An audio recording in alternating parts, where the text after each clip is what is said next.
Apakah Papua akan merdeka?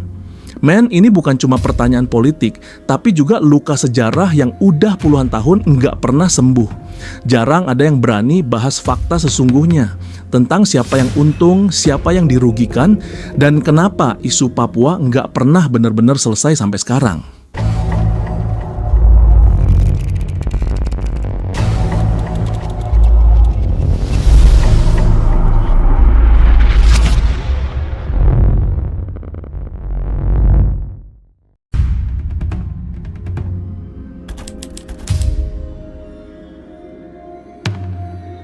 Papua selalu jadi topik panas yang nggak pernah berhenti diperdebatin. Dari obrolan warung kopi sampai meja diplomasi internasional, kata Papua seringkali diiringi sama pertanyaan, apakah suatu hari nanti Papua bakal merdeka? Buat sebagian orang, itu terdengar kayak mimpi yang mustahil karena Papua udah jadi bagian dari Indonesia sejak lama. Tapi buat sebagian lainnya, itu bukan sekadar mimpi, melainkan perjuangan yang harus diperjuangkan sampai titik darah penghabisan. Nah, disinilah menariknya men, karena kalau kita ngomongin Papua, kita nggak bisa lepas dari sejarah, politik, ekonomi, sampai geopolitik internasional yang bikin semuanya ribet banget. Gua ajak lo duduk santai, tapi juga mikir kritis, karena ini topik yang nggak bisa dilihat hitam putih aja. Kalau kita tarik mundur ke sejarah, Papua dulu bukan otomatis jadi bagian Indonesia pas 1945. Setelah proklamasi, Belanda masih ngeyel nguasain Papua Barat. Mereka beralasan kalau Papua beda dari wilayah lain di Indonesia, baik dari segi ras, budaya maupun geografis. Bahkan Belanda sempat mau bikin Papua merdeka sendiri. Tapi Indonesia waktu itu di bawah Soekarno jelas nggak terima. Bung Karno bilang, nggak ada yang namanya Papua merdeka karena Papua itu bagian sah dari Indonesia dari Sabang sampai Merauke. Konflik inilah yang akhirnya meledak jadi ketegangan antara Belanda, Indonesia, dan juga melibatkan Amerika Serikat sama PBB.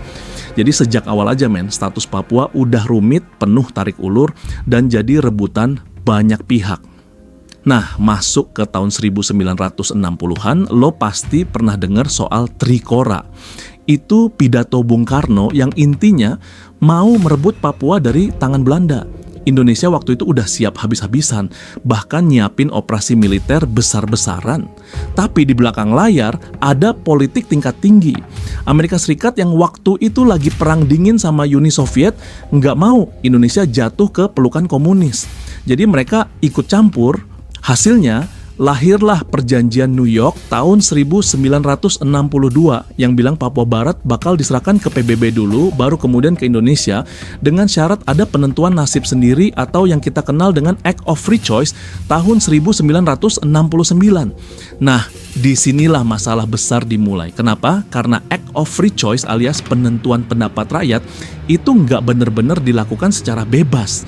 Dari lebih dari 800.000 rakyat Papua waktu itu, cuma 1.025 orang yang dipilih buat mewakili seluruh rakyat dan mereka ditekan untuk memilih bergabung dengan Indonesia. Dunia internasional waktu itu banyak yang kritik, bilang itu manipulasi politik. Tapi Amerika dan negara besar lainnya bungkam karena punya kepentingan ekonomi, terutama dengan Freeport yang udah ngincar tambang emas raksasa di Papua. Akhirnya PBB sah-sah aja mengakui hasilnya dan Papua resmi jadi bagian Indonesia. Dari sinilah luka panjang orang Papua mulai terbentuk men, karena banyak dari mereka merasa mereka nggak pernah benar-benar memilih.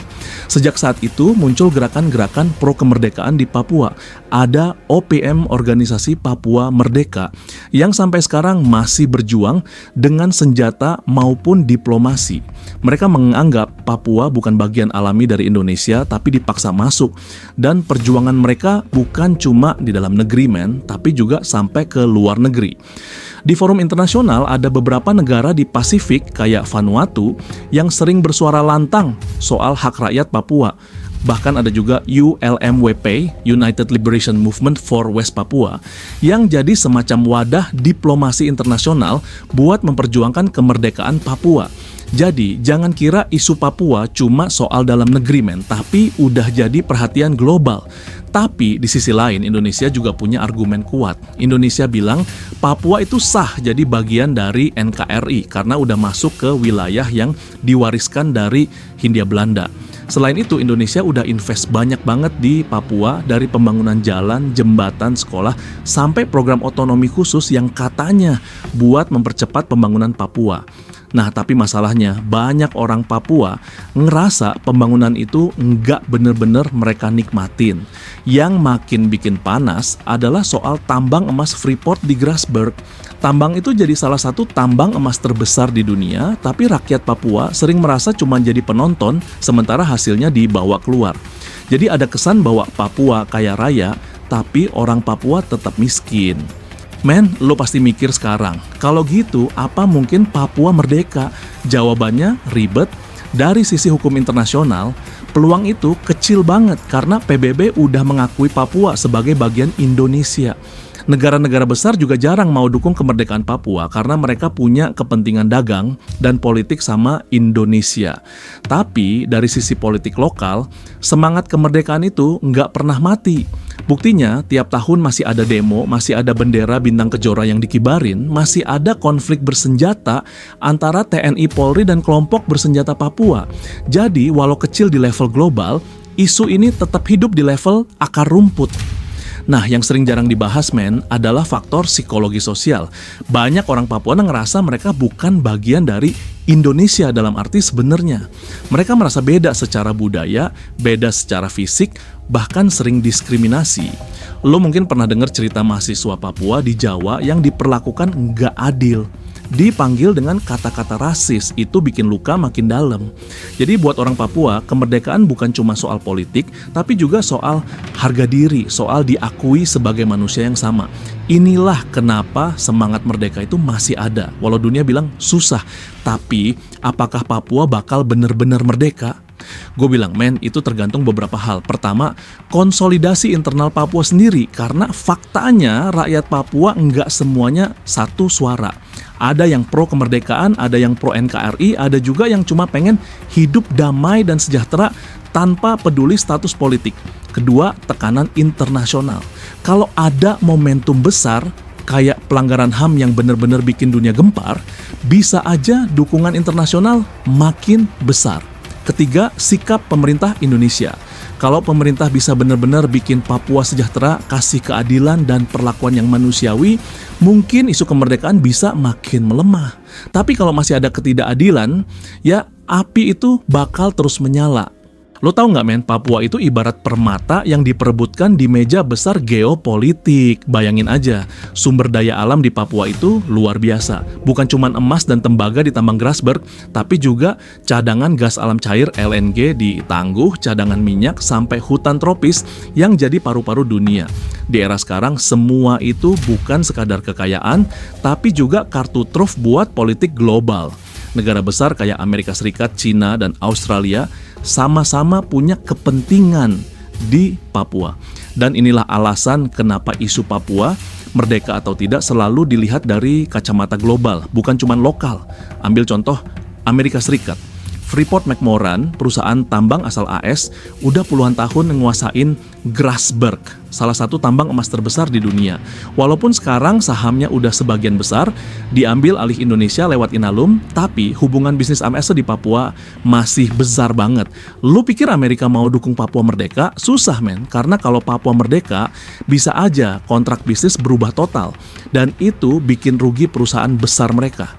Jadi Amerika cenderung diam atau dukung status quo, alias Papua tetap di Indonesia biar kepentingan bisnis mereka aman.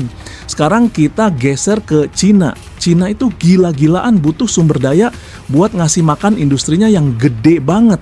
Papua dengan tambang emas, tembaga, dan LNG-nya jelas menarik buat Cina. Udah ada perusahaan Cina yang ikut nimbrung di Papua lewat investasi, dan nggak mustahil mereka bakal makin ekspansif ke depan.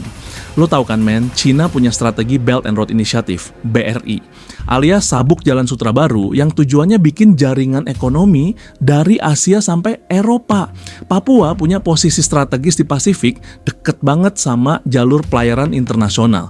Jadi kalau Papua goyah, entah merdeka atau makin gaduh, Cina pasti punya peran besar. Australia juga jangan dilupain men, Papua itu tetangga dekat mereka, cuma dipisahin Laut Arafura. Australia sering ngomong soal HAM di Papua, bahkan media mereka sering ngangkat isu pelanggaran HAM di sana. Tapi di balik itu, Australia juga punya kepentingan keamanan. Mereka nggak mau ada negara baru di dekatnya yang bisa jadi wildcard alias nggak stabil. Jadi walaupun kelihatan vokal soal HAM, Australia nggak bener-bener ngedorong Papua merdeka karena mereka takut itu malah bikin kawasan Pasifik makin berantakan. Jadi lagi-lagi Papua jadi pion di papan catur global. Men, kalau kita tarik lebih jauh, sebenarnya Papua itu juga nyangkut ke isu identitas geopolitik Pasifik. Negara-negara kecil di Pasifik kayak Vanuatu, Fiji, atau Solomon Islands sering dukung Papua merdeka. Buat mereka, Papua itu saudara Melanesia yang harus bebas dari kolonialisme. Jadi, di level regional, Papua punya simpati besar, tapi masalahnya, negara-negara kecil itu nggak punya kekuatan besar di dunia. Suara mereka keras, tapi nggak bisa ngalahin kepentingan negara besar kayak AS, China, atau bahkan Indonesia sendiri. Jadi, walaupun dukungan moral ada, efeknya ke realita politik masih terbatas. Sekarang bayangin skenario masa depan, men. Apakah Papua mungkin merdeka 10 atau 20 tahun ke depan? Gua kasih 3 skenario. Pertama, Papua tetap jadi bagian Indonesia dengan status otonomi khusus yang diperkuat. Ini skenario yang paling mungkin karena Indonesia bakal fight mati-matian supaya Papua nggak lepas. Skenario kedua, Papua dapat semacam referendum baru kalau tekanan internasional makin gede, terutama kalau ada pelanggaran HAM besar-besaran yang bikin dunia gerah. Tapi peluangnya kecil banget karena Indonesia udah belajar banyak dari kasus Timor Timur. Skenario ketiga, Papua nggak merdeka penuh tapi dapat semacam pengakuan internasional lewat badan-badan kayak ULMWP yang bikin posisinya makin kuat di forum global. Nah, yang jarang orang bahas adalah faktor generasi muda Papua. Mereka ini tumbuh dengan cerita tentang Papua yang dipaksa masuk Indonesia. Buat banyak anak muda Papua, merdeka itu bukan sekadar politik, tapi identitas. Tapi di sisi lain, ada juga generasi muda Papua yang lebih peduli soal kerja, sekolah, dan masa depan praktis ketimbang status politik. Mereka mikir, apa gunanya merdeka kalau rakyat masih miskin dan nggak punya akses pendidikan? Jadi ada gap besar antara idealisme dan realitas di akar rumput. Dan gap inilah yang bikin isu Papua nggak pernah gampang diselesaikan. Men, kita juga nggak boleh lupa soal konflik bersenjata yang masih terus terjadi. TNI Polri berhadapan sama kelompok bersenjata Papua di hutan-hutan dan seringkali korban sipil ikut jatuh. Ini jadi masalah serius karena setiap ada korban sipil, simpati rakyat Papua ke gerakan pro kemerdekaan makin besar. Dunia internasional pun sering sorot soal ini, bilang Indonesia melanggar HAM. Nah, kalau isu HAM ini terus mencuat, bisa aja jadi bahan tekanan diplomatik, dan sejarah nunjukin men, dunia internasional kadang baru bergerak kalau ada tragedi kemanusiaan besar yang nggak bisa lagi ditutup-tutupi. Tapi balik lagi ke pertanyaan awal, apakah Papua akan merdeka?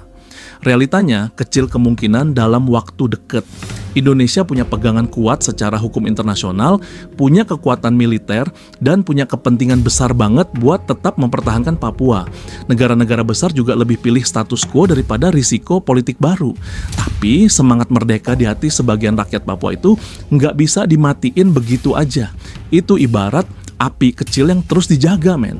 Mungkin nggak bikin kebakaran besar sekarang, tapi bisa jadi bara yang siap meledak kalau ada momen besar di masa depan. Seiring dengan berjalannya waktu, pembahasan mengenai apakah Papua akan merdeka atau tetap menjadi bagian dari Indonesia tidak pernah benar-benar redup. Setiap dekade selalu muncul momentum yang menghidupkan kembali wacana ini. Dari protes jalanan, suara aktivis internasional, hingga forum-forum politik di PBB, Papua selalu hadir dalam daftar isu panas yang sulit diabaikan.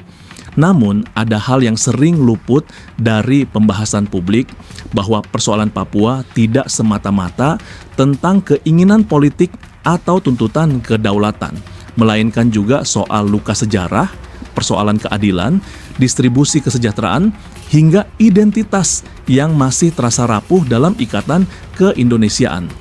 Jika hal-hal fundamental ini tidak pernah dijawab dengan serius, maka pertanyaan apakah Papua akan merdeka akan terus menjadi bom waktu yang siap meledak kapan saja.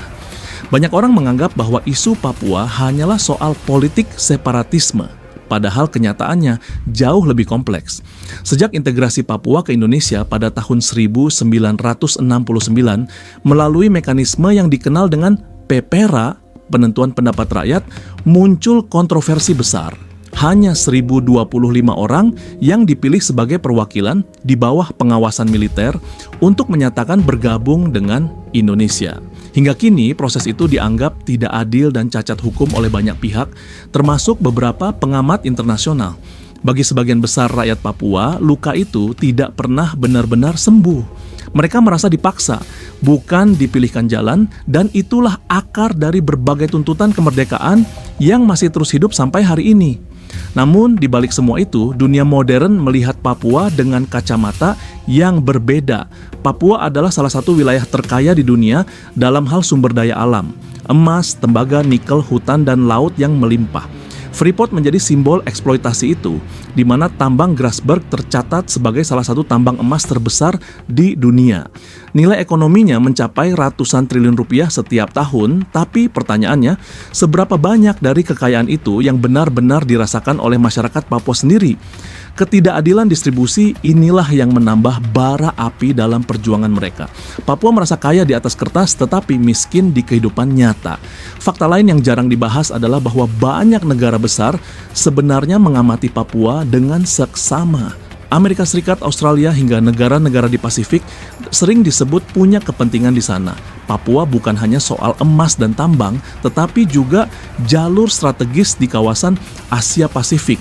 Dengan dunia yang sedang menghadapi ketegangan geopolitik, posisi Papua menjadi semakin penting. Jika Papua sampai merdeka, bisa jadi akan ada negara-negara besar yang langsung menawarkan aliansi atau bahkan melindungi negara baru itu. Inilah yang membuat isu Papua tidak hanya persoalan domestik Indonesia, tetapi juga permainan geopolitik global yang jauh lebih berbahaya. Pertanyaan besar kemudian muncul, apakah Papua benar-benar punya peluang untuk merdeka? Jawabannya tidak sesederhana ya atau tidak. Dari sisi hukum internasional, jalan Papua untuk meraih kemerdekaan sangat terjal. Indonesia adalah negara yang diakui secara sah dengan wilayah Papua di dalamnya, dan PBB sudah mengesahkan integrasi itu sejak lama. Tapi dari sisi politik, gerakan Papua Merdeka terus mendapat sorotan. Bahkan belakangan ini, dukungan dari negara-negara Pasifik semakin vokal. Tekanan dari luar negeri bisa saja suatu saat menciptakan momentum baru yang sulit diprediksi. Namun merdeka atau tidak, hal yang lebih penting adalah bagaimana mengakhiri siklus penderitaan rakyat Papua. Selama ketidakadilan masih dibiarkan, selama kekayaan mereka hanya mengalir keluar tanpa bekas, selama identitas mereka dianggap asing di negeri sendiri, maka wacana Papua merdeka akan terus hidup, bahkan bisa makin membesar. Sebaliknya, jika ada keadilan nyata, pembangunan yang menyentuh akar rumput, penghormatan terhadap budaya lokal, dan keterlibatan orang Papua dalam menentukan nasibnya sendiri, maka peluang untuk menyatukan Papua dalam keindonesiaan akan lebih besar. Jadi pada akhirnya pertanyaan tentang apakah Papua akan merdeka bukan hanya persoalan politik atau hukum, melainkan persoalan hati. Selama luka sejarah tidak diobati, selama rasa diperlakukan sebagai orang asing di tanah sendiri tidak dihapuskan, maka mimpi Papua merdeka akan terus bergema, entah dalam bisikan kecil di hutan-hutan atau dalam teriakan besar di forum internasional. Pertanyaan itu bukan sekadar tentang peta dunia, tapi tentang keadilan yang belum pernah benar-benar hadir bagi rakyat Papua.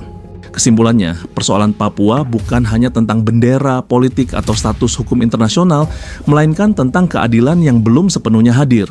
Sejak integrasi tahun 1969, luka sejarah masih membekas, diperparah oleh ketidakadilan dalam distribusi kekayaan alam yang melimpah.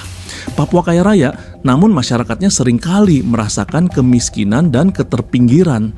Selama hal ini tidak diselesaikan, pertanyaan tentang Papua merdeka akan terus menjadi bara yang menyala, siap membesar kapan saja. Dunia pun tidak tinggal diam, karena kepentingan geopolitik dan ekonomi membuat Papua menjadi salah satu titik paling strategis di Asia Pasifik. Jika kita peduli pada masa depan Indonesia, kita tidak boleh menutup mata terhadap jeritan Papua. Kita perlu mendorong keadilan, pemerataan pembangunan, dan penghormatan budaya agar Papua tidak hanya sekadar menjadi tanah kaya yang diperas, melainkan rumah yang benar-benar adil bagi rakyatnya. Karena pada akhirnya, masa depan Papua bukan hanya milik orang Papua, tapi juga cerminan wajah Indonesia di mata dunia. Jangan biarkan sejarah mengulang luka yang sama. Suarakan keadilan untuk Papua sekarang juga.